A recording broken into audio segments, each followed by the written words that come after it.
राम राम शेतकरी बंधूंनो, यंदा मराठवाड्यात पाऊस कमी आहे किंवा लांबणीवर पडलाय म्हणून चिंता करण्याची गरज नाही. योग्य नियोजन आणि योग्य तंत्रज्ञानाचा वापर केला तर कमी पावसातही आपण बियाणाचा प्रत्येक दाणा उगवून उत्पन्न घेऊ शकतो. त्यासाठी आपण आज 5 महत्त्वाच्या गोष्टी पाहणार आहोत. पहिली म्हणजे घाईघाईनं पेरणी करण्याचं टाळायचंय. केवळ 1-2 मोठे पाऊस झाले म्हणून लगेच पेरणीची घाई करू नका. याला आपण धूळ पेरणी किंवा ओलीची पेरणी देखील म्हणतो. पण अपुऱ्या ओलाव्यात पेरणी केल्यास बियाणं जमिनीतच कुजून किंवा वाळून जाण्याचा मोठा धोका असतो. हवामान खात्याच्या आणि कृषी विद्यापीठाच्या सल्ल्यानुसार जोपर्यंत परिसरात किमान 75 ते 100 मिलीमीटर पाऊस होत नाही आणि जमिनीत किमान 3 ते 4 इंच खोल ओल जात नाही तोपर्यंत पेरणी करू नये. दुसरं म्हणजे बियाणांची निवड आणि वाण. पाऊस कमी असताना जास्त कालावधी घेणारी पिकं निवडण्याऐवजी कमी कालावधीत येणाऱ्या आणि अवर्षणाचा प्रतिकार करणाऱ्या वाणांची निवड करावी. उदाहरणार्थ, मुख्य पिकाला पर्याय म्हणून मटकी, हुलगा, बाजरी, तूर किंवा सूर्यफूल यांसारखी कमी पाण्यात तग धरून राहणारी पिकं निवडावीत. तिसरं म्हणजे बीज प्रक्रिया ही सर्वात महत्वाचा टप्पा आहे.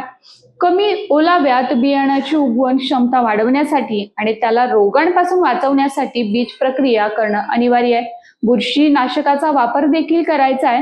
पेरणीपूर्वी प्रति किलो बियाणास 2 ते 3 ग्रॅम थायमर किंवा कार्बोडाझिम चोळावं. यानंतर रायझोबियम किंवा ओझोटोबॅक्टर किंवा पीसीबी 25 ग्रॅम प्रति किलो या प्रमाणात चोळायचं आहे. आणि यामुळे कमी पावसातही मुळांची वाढ चांगली होते आणि जमिनीतच उपलब्ध असलेले अन्न घटक रोप सहज शोषून घेऊ शकतात.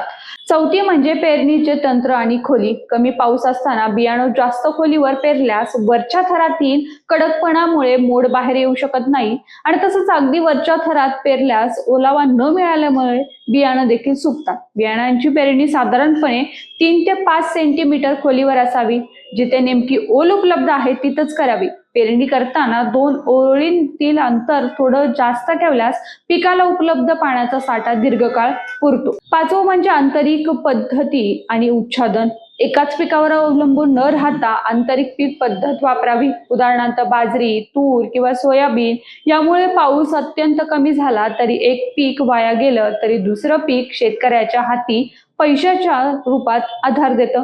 पेरणीनंतर जमिनीतील ओलावा टिकून ठेवण्यासाठी पिकाच्या ओळींमध्ये पालापाचोळा, पिकाचे अवशेष किंवा सुके गवत पसरावं. यामुळे सूर्याच्या उष्णतेनं पाण्याचे बाष्पीभवन होत नाही आणि जमिनीत ओलावा टिकून राहतो. शेतकरी मित्रांनो, योग्य नियोजन केलं तर कमी पावसातही आपण उत्तम उत्पन्न घेऊ शकतो.